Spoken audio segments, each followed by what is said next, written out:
സങ്കീർത്തനങ്ങൾ അദ്ധ്യായം 16. ദൈവം എൻ്റെ അവകാശം. ദൈവമേ, എന്നെ കാത്തുകൊള്ളണമേ.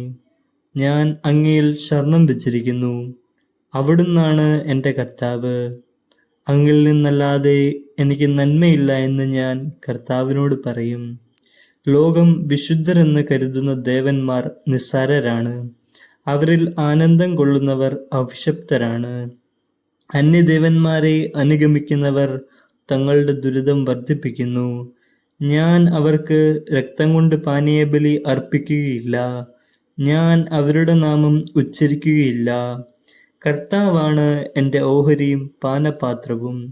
എൻ്റെ ഭാഗധേയം അവിടുത്തെ കരങ്ങളിലാണ്.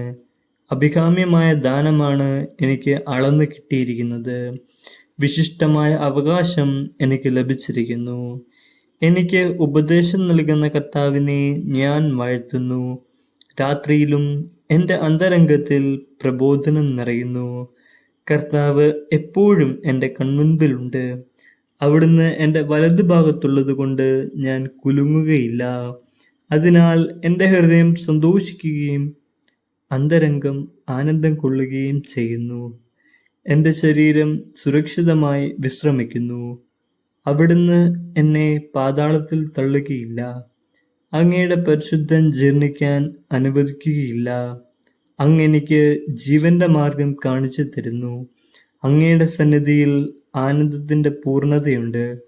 അങ്ങയുടെ വലതുകൈയിൽ ശാശ്വതമായ സന്തോഷമുണ്ട്.